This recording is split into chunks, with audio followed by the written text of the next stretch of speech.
Alright. Hey everyone. I wanted to read some Conan tonight, so here we are. This is The Shadow Kingdom, the first book that Robert E. Howard ever wrote for Conan. Or at least published. Here we go. Part 1. A King Comes Riding. The blare of the trumpets grew louder, like a deep golden tide surge, like the soft booming of evening tides against the silver beaches of Volusia. The throng shouted, women flung roses from the roofs as the rhythmic chiming of silver hosts came clearer in the...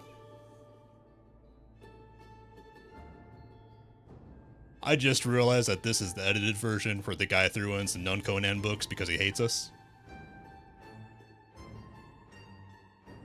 Ignore what I said before. Phoenix on the Sword is the first one. That's what I don't like about this version of the book, is that he throws in some, something Kane and then some caveman story that he thinks you need to read Conan. You don't. This is the real first story of Conan, the Phoenix on the Sword. Alright, part 1. Know, O Prince, that between the years when the oceans drank Atlantis and the gleaming cities, and the years of the rise of the sons of Ares, there was an age undreamed of, when shining kingdoms lay spread across the world like blue mantles beneath the stars. Nemedia, Ophir, Rathunia, Hyperborea, Zamora, with its dark-haired women and towers of spider-haunted mystery. Zingara, with its chivalry, Koth that bordered on the pastoral lands of Shem. Stygia, with its shadow-guarded tombs. Hyrcania, whose riders wore steel and silk and gold. But the proudest kingdom of the world was Aquilonia, reigning supreme in the dreaming west. Hither came Conan, the Cimmerian, black-haired, sullen-eyed, sword in hand, a thief, a reaver, a slayer, with gigantic melancholies and gigantic mirth, to tread the jeweled thrones of the earth under his sandaled feet. Alright, this is where it starts now. Over shadowy spires and gleaming towers lay the ghostly darkness and silence that runs before dawn. Into a dim alley, one of a veritable labyrinth of mysterious winding ways, 4 masked figures came hurriedly from a door which a dusky hand furtively opened. They spoke not, but went swiftly into the gloom, cloaks wrapped closely about them. As silently as the ghosts of murdered men, they disappeared in the darkness. Behind them, a sardonic countenance was framed in the partly open door. A pair of evil eyes glittered malevolently in the gloom. Go into the night, creatures of the night, a voice mocked. Oh, fools, your doom hounds your heels like a blind dog, and you know it not. The speaker closed the door and bolted it, then turned and went up the corridor, candle in hand. He was a somber giant, whose dusky skin revealed his Stygian blood. He came into an inner chamber, where a tall, lean man in worn velvet lounged like a great lazy cat on a silken couch, sipping wine from a huge golden goblet. Well, Ascalante, said the Stygian, setting down the candle, your dupes have slunk into the streets like rats from their burrows. You work with strange tools. Tools, replied Ascalante. Why, they consider me that. For months now, ever since the rebel force summoned me from the southern desert, I have been living in the very heart of my enemies, hiding by day in this obscure house, skulking through dark alleys and darker corridors at night. And I have accomplished what those rebellious nobles could not, working through them and through other agents, many of whom have never seen my face. I have honeycombed the empire with sedition and unrest. In short, I, working in the shadows, have paved the downfall of the king who sits throned in the sun. By Mitra, I was a statesman before I was an outlaw. And these dupes who deem themselves your masters? They will continue to think that I serve them, until our present task is completed. Who are they to match wits with Ascalante? Wolmana, the dwarfish count of Caraban, Grommel, the giant commander of the Black Legion, Dion, the fat baron of Attalus, Ronaldo, the harebrained minstrel. I am the force which has welded together the steel in each, and by the clay in each, I will crush them when the time comes. But that lies in the future. Tonight, the king dies. Days ago, I saw the Imperial squadrons ride from the city, said the Stygian. They rode to the frontier, which the heathen picks a sail, thanks to the strong liquor which I've smuggled over the borders to madden them. Dion's great wealth made that possible, and Volmana made it possible to dispose the rest of the Imperial troops which remained in the city. Through his princely kin in Numidia, it was easy to persuade King Numa to request the presence of Count Trocero of Poitou, Seneschal of Aquilonia.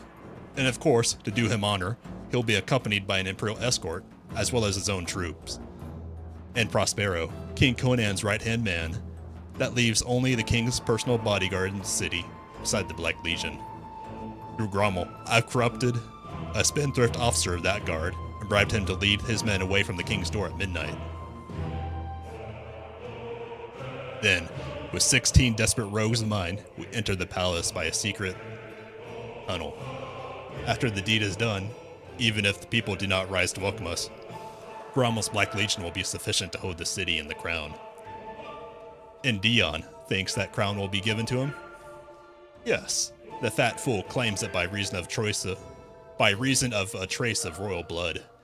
Conan makes a bad mistake in letting men live who still boast descent from the old dynasty, from which he tore the crown of Aquilonia. Volmana wishes to be reinstated in royal favor, as he was under the old regime, so that he may lift his poverty-riven estates to their former grandeur. Grommel hates Pallantides, commander of the Black Dragons, and desires the command of the whole army with all the stubbornness of a Bessonian. Alone of us all, Ronaldo has no personal ambition. He sees in Conan a red-handed, rough-footed barbarian who has come out of the north to plunder a civilized land. He idealizes the king whom Conan killed to get the crown, remembering only that he occasionally patronized the arts and forgetting the evils of his reign. And he is making the people forget. Already, they openly sing the Lament for the King, in which Ronaldo lauds the sainted villain and denounces Conan as that black-hearted savage from the abyss. Conan laughs, but the people snarl. Why does he hate Conan? Poets always hate those in power. To them, perfection is always just behind the last corner, or beyond the next. They escape the present and dreams of the past and future. Ronaldo is a flaming torch of idealism, rising, as he thinks, to overthrow a tyrant and liberate the people. As for me, well, a few months ago, I had lost all ambition but to raid the caravans for the rest of my life. Now, old dreams stir. Conan will die. Dion will mount the throne, then he too will die. One by one, all who oppose me will die. By fire or steel. Those deadly wines you know so well how to brew. Escalante, king of Aquilonia. How like you the sound of it? The Stygian shrugged his broad shoulders. There was a time, he said, with unconcealed bitterness, when I too had my ambitions, besides which yours seemed tawdry and childish. To what a state I have fallen! My old-time peers and rivals would stare indeed could they see Thothamon of the Ring serving as the slave of an outlander, and an outlaw at that, and aiding in the petty ambitions of barons and kings. You laid your trust in magic and mummery, answered Escalante carelessly. I trust my wits and my sword. Wits and swords are as straws against the wisdom of the darkness, growled the Stygian, his dark eyes flickering with menacing lights and shadows. Had I not lost the ring, our positions might be reversed. Nevertheless, answered the outlaw impatiently, you wear the stripes of my whip on your back, and are likely to continue to wear them. Be not so sure. The fiendish hatred of the Stygian glittered for an instant redly in his eyes. Some day, somehow, I will find the ring again, and when I do, by the serpent fangs of Set, you shall pay. The hot-tempered Aquilonian started up and struck him heavily across the mouth. Thoth reeled, black blood starting from his lips. You grow overbold, dog, growled the outlaw. Have a care. I am still your master, who knows your dark secret. Go upon the housetops and shout that Escalante is in the city plotting against the king, if you dare. I dare not, muttered the Stygian, wiping the blood from his lips. No, you do not dare, Escalante grinned bleakly. For if I die by your stealth or treachery, a hermit priest in the southern desert will know of it. and will break the seal of the manuscript I left in his hands. Having read, a word will be whispered in Stygia, and a wind will creep up from the south by midnight. And where will you hide your head, thought Amon? The slave shuddered, and his dusky face went ashen. Enough! Escalante changed his tone peremptorily. I have work for you. I do not trust Dion. I bade him ride to his country estate and remain there until the work tonight is done. The fat fool could never conceal his nervousness before the king today.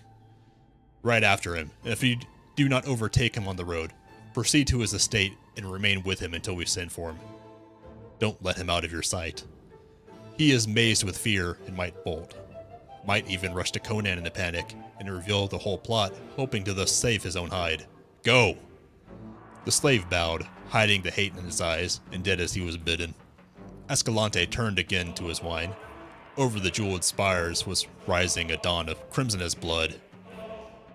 Need some water. It is wild to dive headfirst into this first story, after only knowing the Arnold Schwarzenegger movies. But man, this is good. This first part is weird. First two parts are a little weird, but it gets good come the third. Oop, just hang in there. Part 2. When I was a fighting man, the kettle drums they beat. The people scattered go dust before my horse's feet. But now I am a great king, the people hound my track, with poison in my wine cup and daggers on my back. The Road of Kings.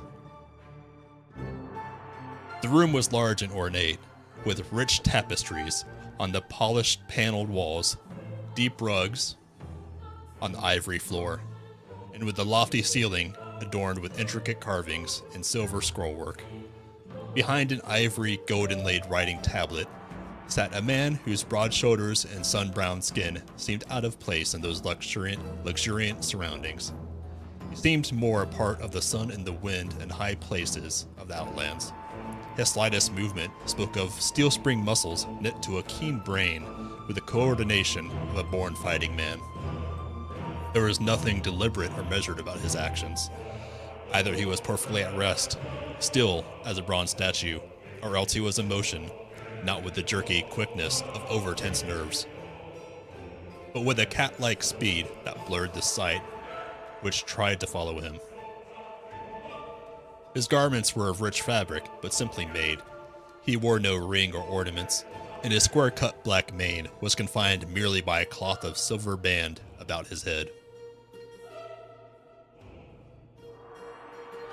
Now he laid down the golden stylus with which he had been laboriously scrawling on a wax papyrus, resting his chin on his fist, and fixed his smoldering blue eyes enviously on the man who stood before him.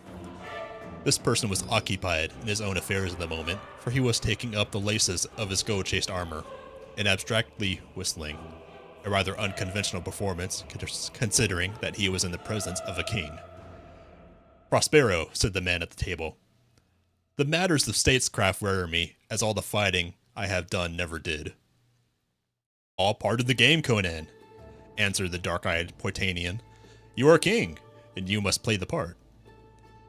I wish I might ride with you to Numidia, said Conan enviously. It seems ages since I had a horse between my knees, but Publius says that affairs in the city require my presence. Curse him. When I overthrew the old dynasty, he continued, speaking with easy familiarity which existed only between the Poitanian and himself. It was easy enough, though it seemed bitter hard at the time. Looking back now over the wild path, I followed all those days of toil, intrigue, slaughter, and tribulation seemed like a dream. I did not dream far enough, Prospero.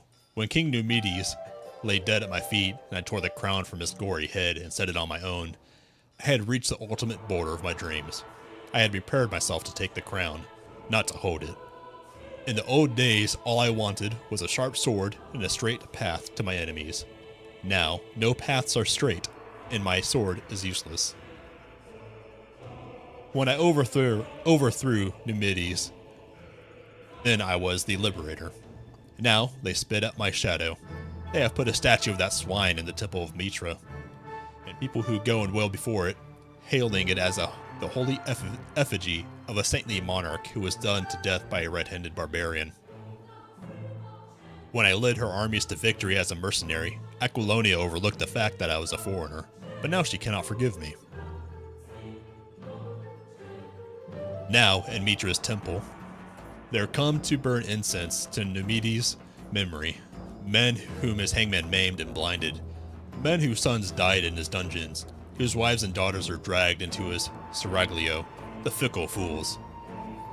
Rinaldo is largely responsible, answered Prospero, drawing up his sword belt with another notch. He sings songs that make men mad. Hang him in his jester's garb to the highest tower in the city. Let him make rhymes for the vultures. Conan shook his lion head. No, Prospero, he's beyond my reach. A great poet is greater than any king. His songs are mightier than my scepter, for he has ripped the heart from my breast when he chose to sing for me. I shall die and be forgotten, but Rinaldo's songs will live forever. No, Prospero, the king continued, a somber look of doubt shadowing his eyes. There is something hidden, some undercurrent of which we are not aware. I sense it as in my youth. I sense the tiger hidden in the tall grass. There is a nameless unrest throughout the kingdom. I am like a hunter who crouches by his small fire amid the forest and hears stealthy feet padding in the darkness and almost sees the glimmer of burning eyes. If I could but come to grips with something tangible, that I could cleave with my sword, I tell you, it's not by chance that the Picts have of late so fiercely assailed the frontiers, so that the Bessonians have called for aid to beat them back. I should have ridden with the troops. Publius feared a plot to trap and slay you beyond the frontier, replied Prospero, smoothing his silken surcoat over his shining mail and admiring his tall, lithe figure in a silver mirror. That's why he urged you to remain in the city. These doubts are born of your barbarian instincts. Let the people snarl. The mercenaries are ours, and the black dragons, and every rogue in Poiton swears by you. Your only danger is assassination, and that's impossible with the men of the Imperial troops guarding you day and night. What are you working at there?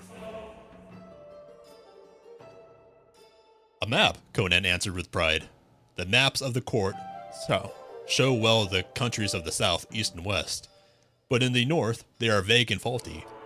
I am adding the northern lands myself. Here is Cimmeria, where I was born, and Asgard and Vanaheim, Prospero scanned the map. By Mitra. I had almost believed those countries to have been fabulous.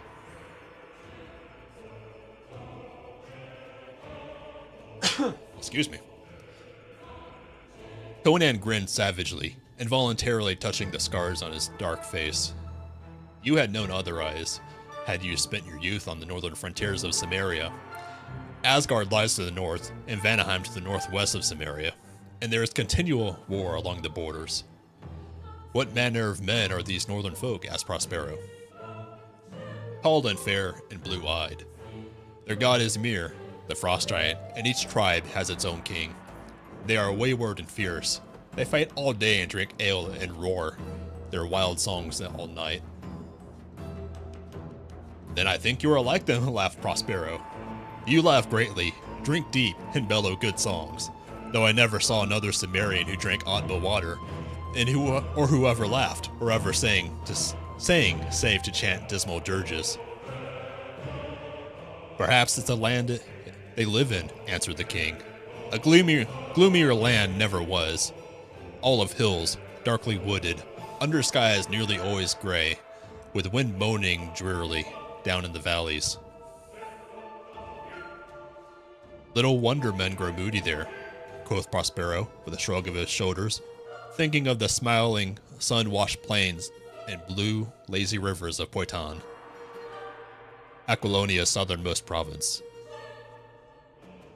They have no hope here or hereafter, answered Conan. Their gods are Crom and his dark race, who rule over a sunless place of everlasting mist, which is the world of the dead. Mitra and the ways of Aesir were more to my liking. Well, grinned Prospero, the dark hills of Cimmeria are far behind you, and now I'll go. I'll quaff a goblet of wine of white Nemedian wine for you at Numa's court. Good, grunted the king. But kiss Numa's dancing girls for yourself only, lest you involve the states.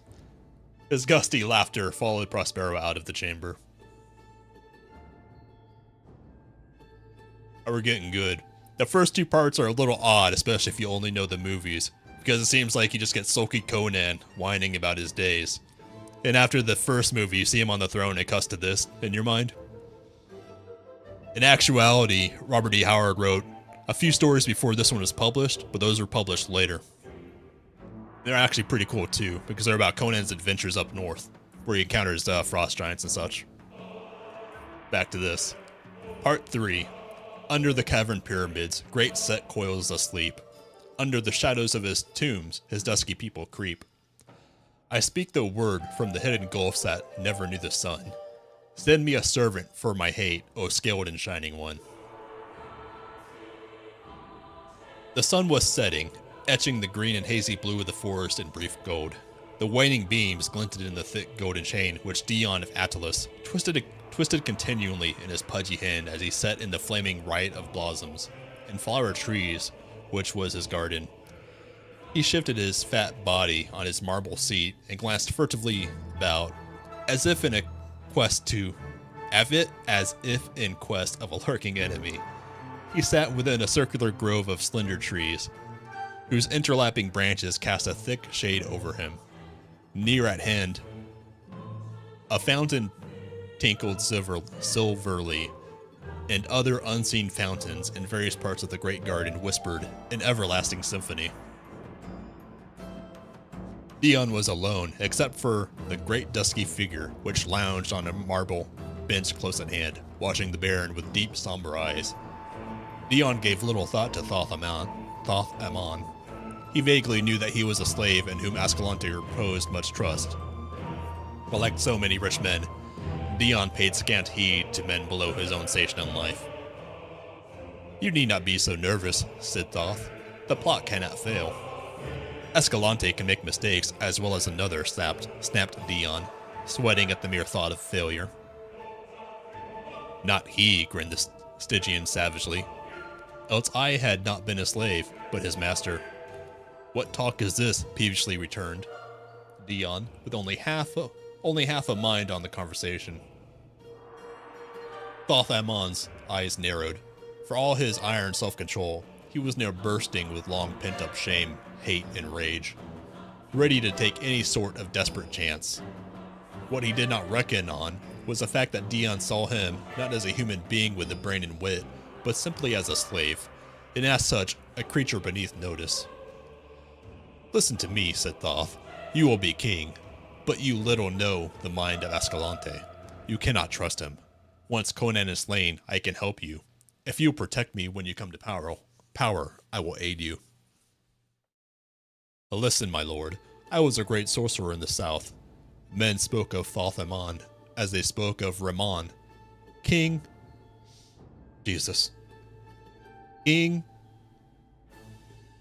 Stetsfon of Stygia gave me great honor, casting down the magicians from high places to exalt me above them. They hated me, but they feared me, for I controlled beings from outside, which came at my call and did my bidding.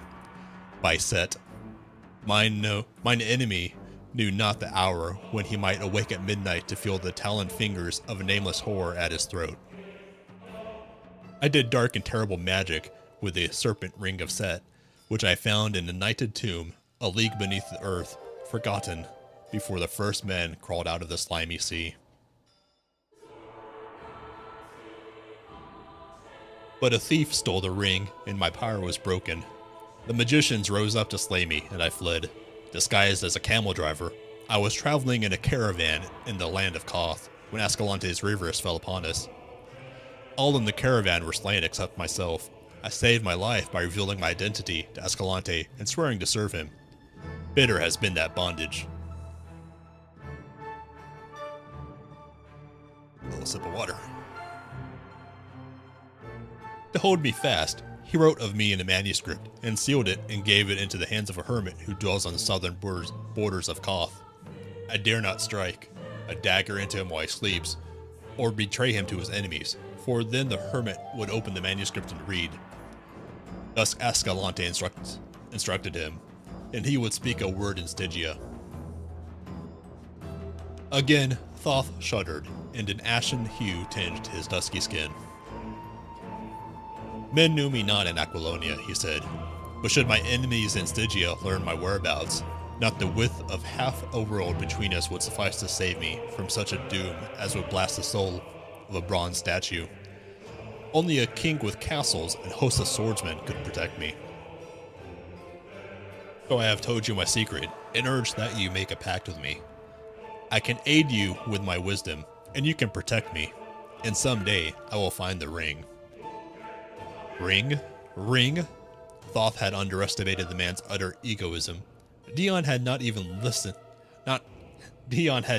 been listening to the slave's words, so completely engrossed was he in his own thoughts, but the final word stirred a ripple in his self-centeredness. Ring, he repeated. That makes me remember. My ring of good fortune. I had it from a Shemetish thief who swore he stole it from a wizard far to the south, and that it would bring me luck. I paid him enough, Mitra knows.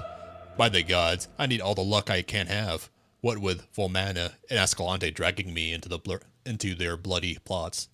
I'll see to the ring.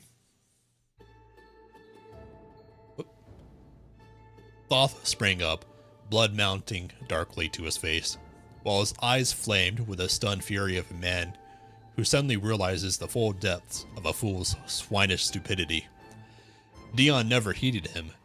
Lifting a secret lid in the marble seat, he fumbled for a moment among a heap of gewgaws of various kinds, barbaric charms, bits of bones, pieces of tawdry jewelry, luck pieces and conjures which the man's superstitious nature had prompted him to collect.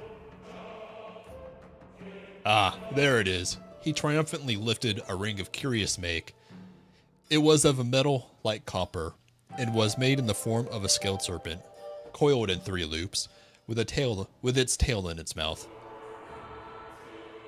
Its eyes were yellow gems, which glittered balefully. Thothamon cried out as if he had been struck, and Dion wheeled and gaped. His eyes suddenly bloodless, the slave's eyes were blazing, his mouth wide, his huge dusky hands outstretched like talons. "The ring, by Set, the ring!" he shrieked. "My ring, stolen from me!" Steel glittered in the Stygian's hands, and with a heave of his great dusky shoulders, he drove the dagger into the Baron's fat body. Dion's high, thin squeal broke in a strangled gurgle, and his whole flabby frame collapsed like melted butter. A fool to the end, he died in mad terror, not knowing why. Flinging aside the crumpled corpse, already forgetful of it, Thoth grasped the ring in both hands, his dark eyes blazing with a fearful avidness. "My ring," he whispered in terrible exultation. "My power!" How long he crouched over the baleful thing, motionless as a statue, drinking the evil aura of it into his dark soul. Not even the Stygian knew. When he shook himself from his reverie and drew back his mind from the nighted abysses where it had been questing, the moon was rising, casting long shadows across the smooth marble back of the garden seat, at the foot of which sprawled the darker shadow which had been the Lord of Attalus. Excuse me. Whoop. "No more, Ascalante! No more!" Whispered, not yelled, the Stygian. And his eyes burned red as a vampire's in the gloom. Stooping, he cupped a handful of congealing blood from the sluggish pool in which his victim sprawled, and rubbed it in the copper serpent eyes until the yellow sparks were covered by a crimson mask. "Blind your eyes, mystic serpent," he chanted, in a blood-freezing whisper. "Blind your eyes to the moonlight, and open them on darker gulfs. What do you see, O serpent of Set? Whom do you call from the gulfs of the night, whose shadows fall on the waning light? Call him to me, O serpent of Set." striking the scales with a peculiar circular motion of his fingers, a motion which always carried the fingers back to the starting place. His voice sank still lower as he whispered dark names and grisly incantations forgotten to the world over save in the grim hinterlands of dark Stygia, where monstrous shapes move in the dusk of the tombs. There was a movement in the air about him, such a swirl as is made in water when some creature rises to the surface. A nameless freezing wind blew on him briefly, as if from an open door. Thoth felt a presence at his back, but he did not look about. He kept his eyes fixed on the moonlit space of marble, on which a tenuous shadow hovered. As he continued his whispered incantations, the shadow grew in size and clarity until it stood out distinct and horrific. Its outline was not unlike that of a gigantic baboon. But no such baboon ever walked the earth, not even in Stygia. Still, Thoth did not look, but drawing from his girdle a sandal of his master, always carried in the dim hope that he might be able to put it to such use, he cast it behind him. "Know it well, slave of the ring," he exclaimed. "Find him who wore it and destroy him. Look into his eyes and blast his soul before you tear at his throat. Kill him, aye," in a blind burst of passion, "and all with him." Etched on the moonlit wall, Thoth saw the horror lower its misshapen head and take the scent like some hideous hound. Then the grisly head was thrown back, and the thing wheeled and was gone like a wind through the trees. The Stygian flung up his arms in mad exultation, and his teeth and eyes gleamed in the moonlight. A soldier on guard without the walls yelled in startled horror as a great, loping black shadow with flaming eyes cleared the wall and swept by him with a swirling rush of wind. But it was gone so swiftly that the bewildered warrior was left wondering whether it had been a dream or a hallucination. All right. Some of these sentences go on long, and some of these words, I forget how weird they are. Excuse me. Part 4. When the world was young, and men were weak, and the fiends of the night walked free, I strove with set by fire and steel and the juice of the upas tree. Now that I sleep in the mount's black heart, and the ages take their toll, forget ye him who fought with the snake to save the human soul.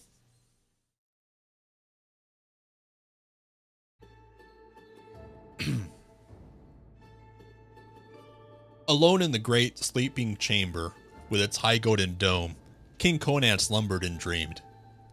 Through swirling gray mists, he heard a curious call, faint and far, and though he did not understand it, it seemed not within his power to ignore it. Sword in hand, he went through the gray mist, as a man might walk through clouds, and the voice grew more distinct as he proceeded until he understood the word it spoke. It was his own name that was being called across the gulfs of space or time. Now, the mist grew lighter, and he saw that he was in a great dark corridor that seemed to be cut in solid black stone. It was unlighted, but by some magic he could see plainly. The floor, ceiling, and walls were highly polished and gleamed dull. They were carved in the figures of ancient heroes and half-forgotten gods. He shuddered to see the vast shadowy outlines of the nameless Old Ones, and he knew somehow that mortal feet had not traversed that corridor for centuries. He came upon a wide stair carved in the solid rock, and the sides of the shaft were adorned with esoteric symbols so ancient and horrific that King Conan's skin crawled. The steps were carven, each with the abhorrent figures of the old serpent set, so that at each step he planted his heels on the head of the snake, as it was intended from the old times. but he was none the less at ease for all that. But the voice called him on, and at last, in the darkness that would have been impenetrable to his material eyes, he came into a strange crypt and saw a vague white-bearded figure sitting on a tomb. Conan's hair rose up, and he grasped his sword, but the figure spoke in sepulchral tones. "Oh man, do you know me?" "Not I, by Crom," swore the king. "Man," said the ancient, "I am Epimetheus." "Sure. But Epimetheus the sage has been dead for 1,500 years, stammered Conan. "Hearken," spoke the other commandingly, as a pebble cast into a dark lake sends ripples to the further shores. Happenings in the unseen world have broken like waves on my slumber. I have marked you well, Conan of Cimmerian, and the stamp of mighty happenings in great deeds is upon you. But dooms are loose in the land, against which your sword cannot aid you." "You speak in riddles," said Conan uneasily. "Let me see my foe, and I'll cleave his skull to the teeth." "Loose your barbarian fury upon your foes of flesh and blood," answered the ancient. "It is not against men I must shield you." Excuse me. "There are dark worlds barely guessed by man, wherein formless monsters stalk, fiends which may be drawn from the outer voids to take material shape and rend and devour at the bidding of evil magicians. There is a serpent in your house, O king, an adder in your kingdom, come up from Stygia, with the dark wisdom of shadows in his murky soul, as a sleeping man dreams of the serpent which crawls near him. I have felt the foul presence of Set's neophyte. He is drunk with terrible power, and the blows he strikes at his enemy may well bring down the kingdom. I have called you to me to give you a weapon against him and his hellhound pack." "But why?" bewilderedly asked Conan. "Men say you sleep in the black heart of Golamira, whence you send forth your ghost on unseen wings to aid Aquilonia in times of need. But I am an outlander and a barbarian." "East!" the ghostly tones reverberated through the great shadowy cavern. "Your destiny is one with Aquilonia. Gigantic happenings are forming in the web in the womb of fate, and a blood-mad sorcerer shall not stand in the path of imperial destiny. Ages ago, Set coiled about the world like a python about its prey. All my life, which was as the lives of 3 common men, I fought him. I drove him into the shadows of the mysterious south, but in dark Stygia, men still worship him who to us is the archdemon. As I fought Set, I fought his worshippers and his votaries, and his acolytes. Hold out your sword." Wondering, Conan did so, and on the great blade, close to the heavy silver guard, the ancient traced with a bony finger a strange symbol that glowed like white fire in the shadows. Beyond the instant crypt, tomb, and ancient vanished, and Conan, bewildered, sprang from his couch in the great golden dome chamber. And as he stood, bewildered at the strangeness of his dream, he realized that he was gripping his sword in his hand, and his hair prickled at the nape of his neck, for on the broad blade was carved a symbol, the outline of a phoenix. He remembered that on the tomb in the crypt he had seen what he had thought to be a similar figure, carven of stone. Now he wondered if it had been but a stone figure, and his skin crawled at the strangeness of it all. Then, as he stood, a stealthy sound in the corridor outside brought him to life, and not stopping to investigate, he began to don his armor. Again, he was the barbarian, suspicious and alert as a gray wolf at bay. Here we go. Best part. Part 5. What do I know of cultured ways, the guilt, the craft, and the lie? I, who was born in born in a naked land and bred in the open sky. The subtle tongue, sophist guile, they fail when broadswords sing. Russian and die dogs, I was a man before I was a king. The Road of Kings.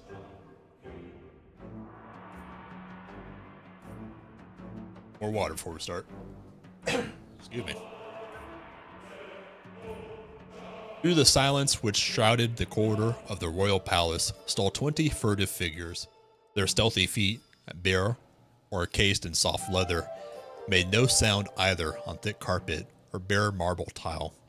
The torches which stood in niches along the halls, gleamed red on dagger, sword, and keen-edged axe. "Easy all," hissed Escalante. "Stop that cursed loud breathing, whoever it is. The officer of the night guard has removed most of the sentries from these halls, and made the rest drunk, but we must be careful, just the same. Back! Here comes the guard." They crowded back behind a cluster of carven pillars, and almost immediately 10 giants in black armor swung by at a measured pace. Their faces showed doubt as they glanced at the officer, who was leading them away from their post of duty. This officer was rather pale. As the guard passed the hiding place of the conspirators, he was seen to wipe the sweat from his brow with a shaky hand. He was young, and this betrayal of a king did not come easy to him. He mentally cursed the vainglorious extravagance which had put him in debt to the moneylenders and made him a pawn of scheming politicians.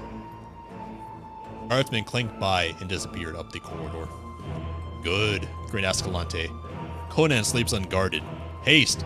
If they catch us killing him, we're undone. But few men will espouse the cause of a dead king." "Aye, haste!" cried Ronaldo, his blue eyes matching the gleam of the sword he swung above his head. "My blade is thirsty. I hear the gathering of the vultures. On!" They hurried down the corridor with reckless speed and stopped before a gilded door which bore the royal dragon symbol of Aquilonia. "Rommel," snapped Escalante, "break me this door open." The giant drew a deep breath and launched his mighty frame against the panels, which groaned and bent at impact. Again, he crouched and plunged. With a snapping of bolts and a rending crash of wood, the door splintered and burst inward. "In!" roared Escalante, on fire with the spirit of the deed. "In!" yelled Ronaldo. "Death to the tyrant!" They stopped short. Conan faced them, not a naked man roused, mazed, and unarmed, out of deep sleep to be butchered like a sheep, but a barbarian wide awake and at bay, partly armored, and with his long sword in his hand. For an instant, the tableau held. The 4 rebel noblemen in the broken door, and the horde of wild, hairy faces crowding behind them. All held momentarily frozen by the sight of the blazing-eyed giant standing, sword in hand, in the middle of the candle-lighted chamber. In that instant, Escalante beheld, on a small table near the royal couch, the silver scepter and the slender gold circlet, which was the crown of Aquilonia, and the sight maddened him with desire. "In, rogues!" yelled the outlaw. "He is 1 to 20, and he has no helmet!" True, there had been lack of time to don the heavy-plumed casque, or to lace in place the side plates of the cuirass. Nor was there now time to snatch the great shield from the wall. Still, Conan was better protected than any of his foes except Volmana and Grommel, who were in full armor. The king glared, puzzled as to their identity. Escalante he did not know. He could not see through the closed visors of the armored conspirators, and Ronaldo had pulled his slouch cap down above his eyes. But there was no time for surmise. With a yell that rang to the roof, the killers flooded into the room. Grommel first. He came like a charging bull, head down, sword low, for the disemboweling thrust. Conan sprang to meet him, and all his tigress strength went into the arm that swung the sword. In a whistling arc, the great blade flashed through the air and crashed on the Bosonian's helmet. Blade and its casque shivered together, and Grommel rolled lifeless on the floor. Conan bounded back, still gripping the broken hilt. "Grommel!" he spat, his eyes blazing in amazement, as a shattered helmet disclosed the shattered head. Then the rest of the pack were upon him. A dagger point raked along his ribs between breastplate and backplate. A sword edge flashed before his eyes.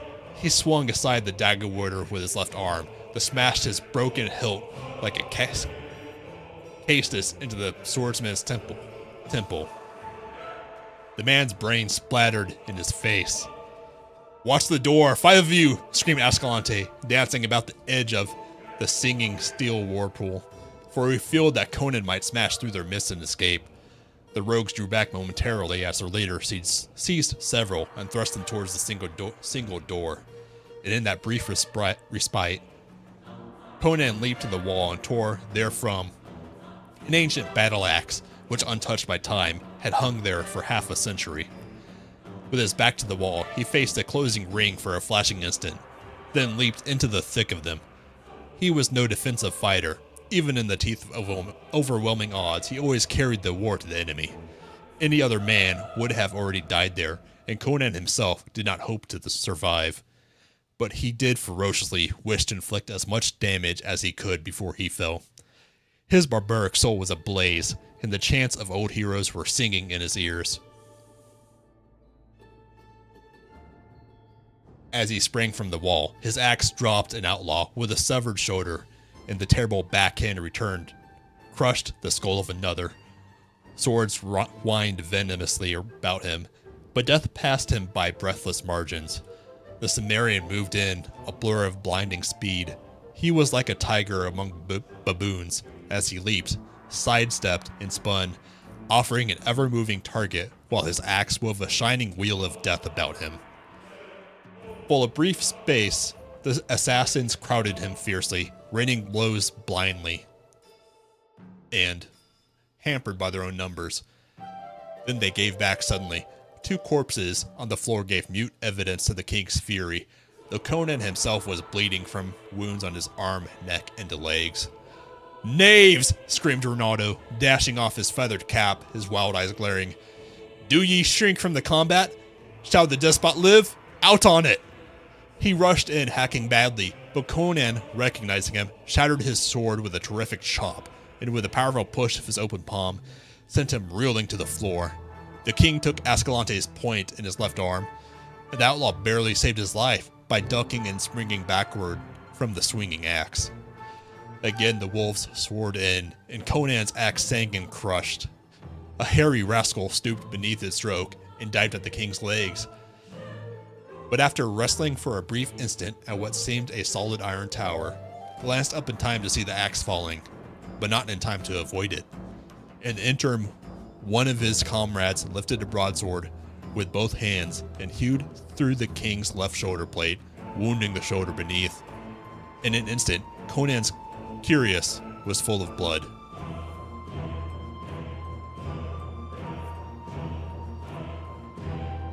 Reading is thirsty work.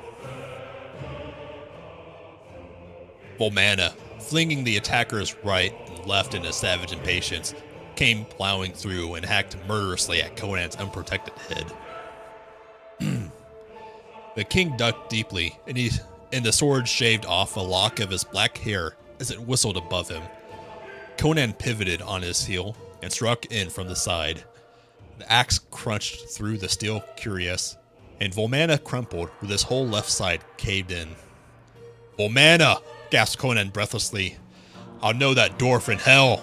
He straightened to meet the maddened rush of Ronaldo, who charged in wild and wide open, armed only with a dagger. Conan leaped back, lifting his axe. "Ronaldo!" His voice was strident with desperate urgency. "Back! I would not slay you!" "Die, tyrant!"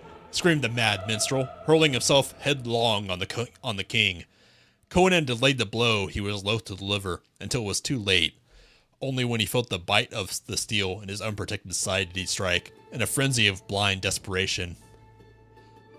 Ronaldo dropped with his skull shattered, and Conan reeled back against the wall, blood spurting from between the fingers which gripped his wound.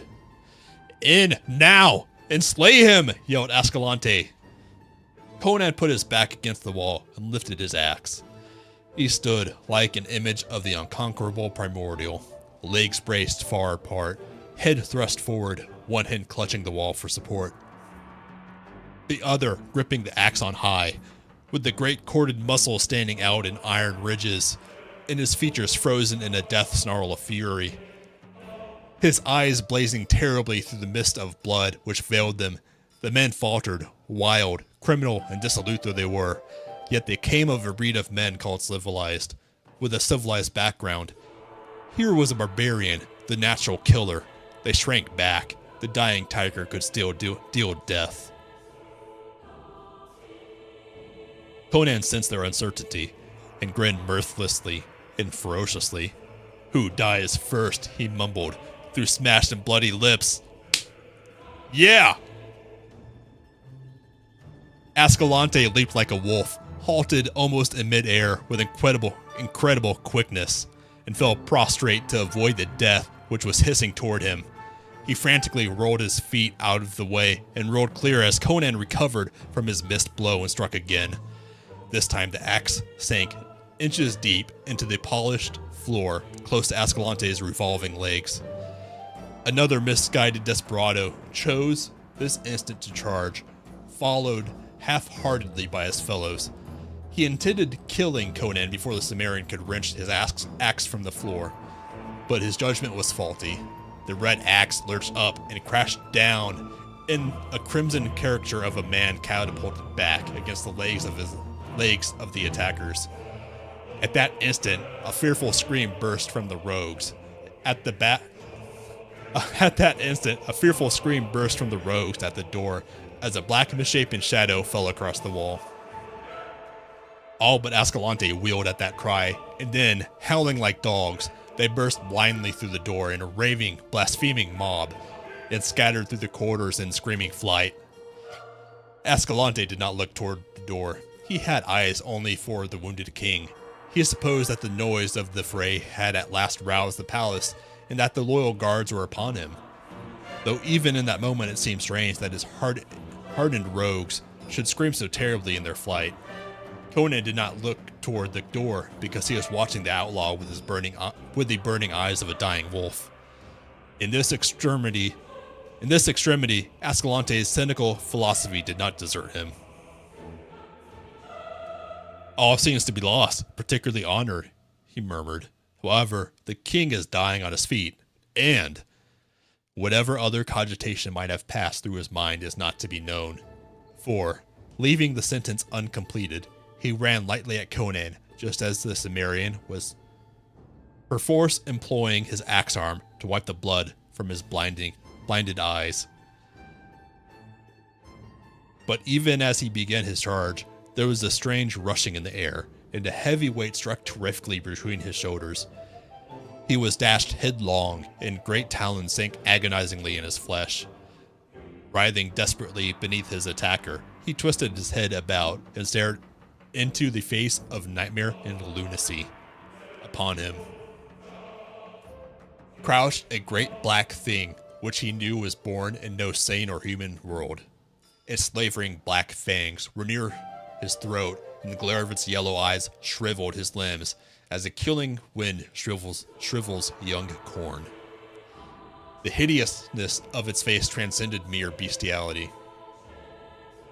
It might have been the face of an ancient evil mummy, quickened with demoniac life.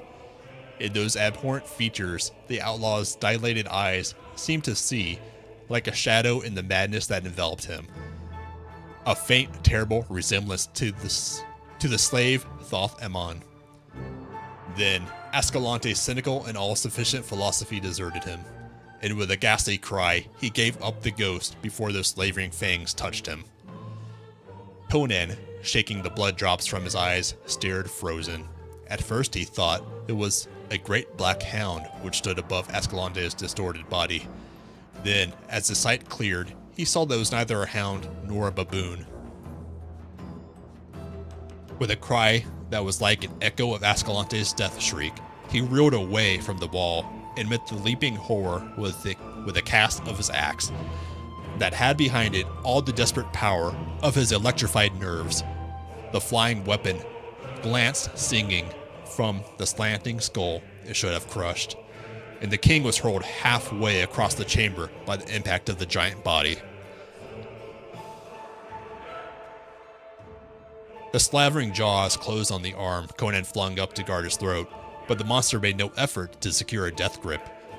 Over his mangled arm, it glared fiendishly into the king's eyes, in which there began to be mirrored a likeness of the horror which stared from the dead eyes of Escalante.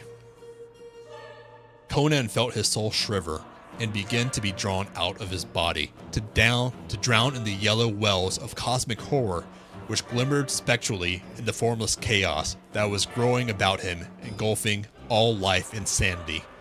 Those eyes grew and became gigantic, and in them the Cimmerian glimpsed the reality of all the abysmal and blasphemous horrors that lurked in the outer darkness of formless voids and nighted gulfs.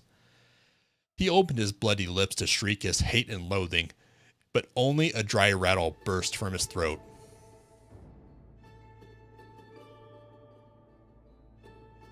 I'd like to take an aside to point out what a complete badass Conan is, as his soul is being sucked out by a cosmic horror. He just hates that thing. He's not crying in terror. He hates.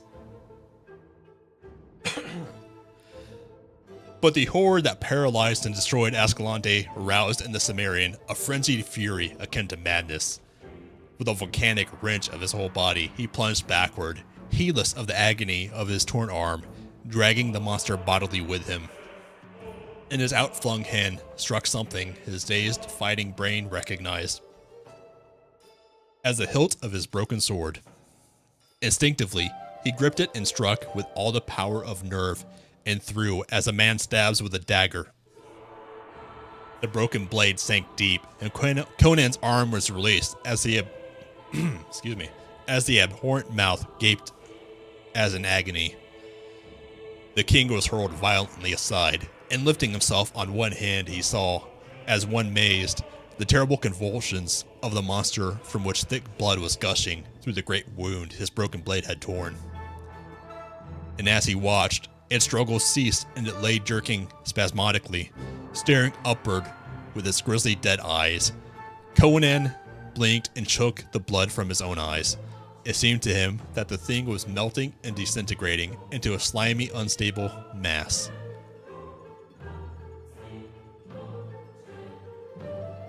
Then a medley of voices reached his ears, and the room was thronged with the finely roused people of the court. Knights, peers, ladies, men-at-arms, counselors, all babbling and shouting and getting in one another's way. The black dragons were on hand, wild with rage, swearing and ruffling, with their hands on their hilts and foreign oaths in their teeth. Of the young officer of the door guard nothing was seen, nor was he found then or later, though earnestly sought after. Grommel, Volmana, Ronaldo, exclaimed Publius, the high counselor, wringing his fat hands among the corpses. Black treachery! Someone shall dance for this! Call the guard! The guard is here, you old fool! Cavalierly snapped Palantides, commander of the Black Dragons. These names. Forgetting Publius's rank in the stress of the moment. Best stop your caterwauling and aid us to bind the king's wounds. He's like to bleed to death. Yes, yes, cried Publius, who was a man of plans rather than action. We must bind his wounds. Send for every leech of the court. Oh my lord, what a black shame on the city. Are you entirely slain? Wine! Gasped the king from the couch where they had laid him. They put a goblet to his bloody lips, and he drank like a man half dead of thirst. Good, he grunted, falling back. Slaying is cursed, dry work. Oh, that's so badass! Conan is awesome! They had stanched the flow of blood, and the innate vitality of the barbarian was asserting itself. See first to the dagger wound in my side, he bade the court physicians. Ronaldo wrote me a deathly song there, and keen was the Silas. We should have hanged him long ago, gibbered Publius. No good can come of poets. Who was this? He nervously touched Escalante's body with a sandaled toe. By Mitra, ejaculated the commander. It's just a verb they used back then. It's what Rowling got at when she said Snape ejaculated or whatever.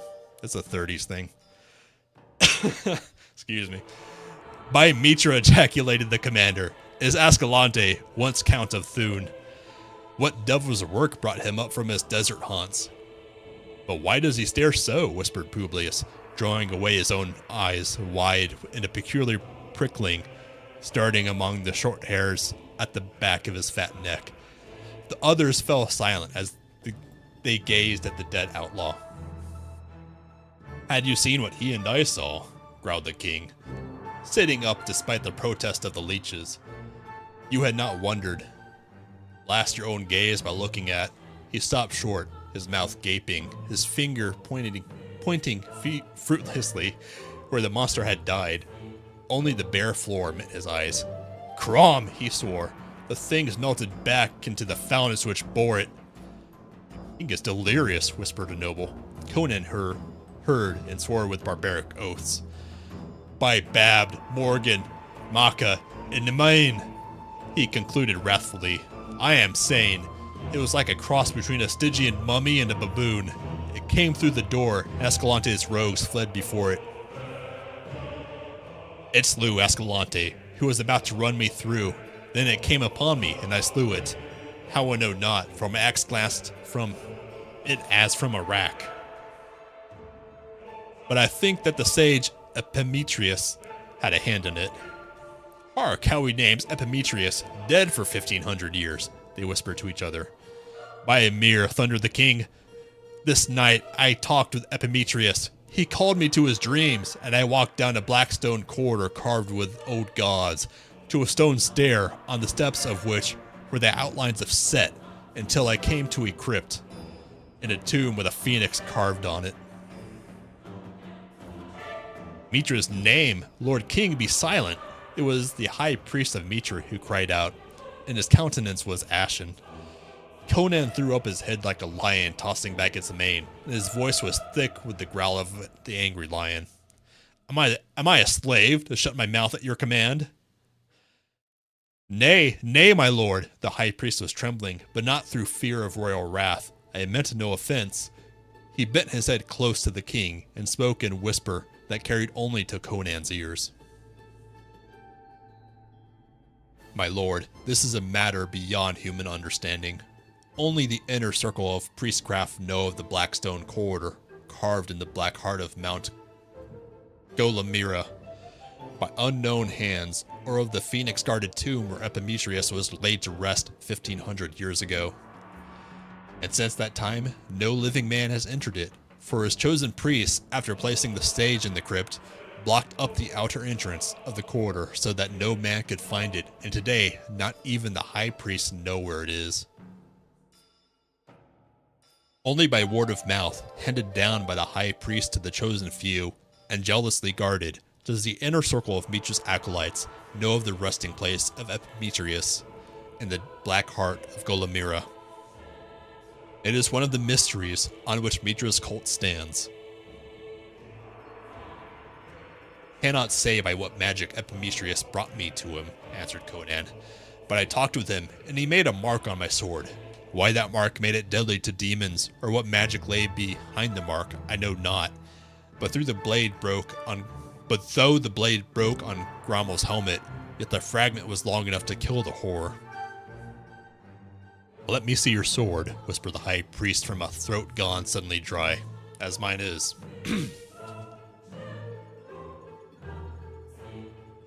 Almost done.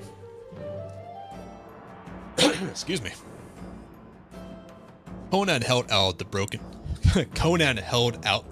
weapon, and the high priest cried out and fell to his knees. Mitra, guard us against the powers of darkness, he gasped. The king has indeed talked with Epimetheus this night. There on the sword, it is the secret sign none might make but him, the emblem of the immortal phoenix, which broods forever over his tomb. A candle, quick! Look again at the spot where the king said the goblin died. It lay in the shade of a broken screen. They threw the screen aside and bathed the floor in a flood of candlelight. and a shuddering silence fell over the people as they looked. Then, some fell on their knees calling on Mitra, and some fled screaming from the chamber. There on the floor, where the monster had died, there lay like a tangible shadow, a broad dark stain that could not be washed out. The thing had left its outline, clearly etched in its blood, and that outline was of no being a sane and normal world. Grim and horrific, it brooded there, like the shadow cast by one of the apish gods that squat on the shadowy altars of dim temples in the dark lands of Stygia. Here we go. That is The Phoenix on the Sword, the first published Conan the Cimmerian Barbarian story by Robert E. Howard. I hope you guys enjoyed it because I love that story. I actually first listened to it through the audiobook a few months ago this year, and I wish I had read it earlier because I love the, especially the first Arnold Conan movie so much. The second movie starts off iffy. Halfway through, it gets a lot better. In the end, they bring in that cosmic horror, although they do a goofy rubber suit, but it's still pretty fun ending. Something that, especially the first movie, has hints of the cosmic horror stuff with the snake cult, but it's not really shown until the second. But cosmic horror is all throughout the old Conan stories from Robert E. Howard. And one of the fun facts about it is that he and Lovecraft, that was the name I'm looking for. Can't believe I forgot that name. Robert E. Howard and Lovecraft are actually pen pal besties, real oomfies. That's why they share a lot of themes, cosmic horror. There's also the, I haven't read too much Lovecraft. Not sure if he has ethnic nationalism in his work like Robert E. Howard has in Conan's world. But Lovecraft definitely has ethnicism, purity, and stuff like that in his stuff that I know of. Robert E. Howard, he has ethnic nationalism because that was just a big thing in the 30s before the 40s ended all that with World War II and the Nazis and stuff. Excuse me.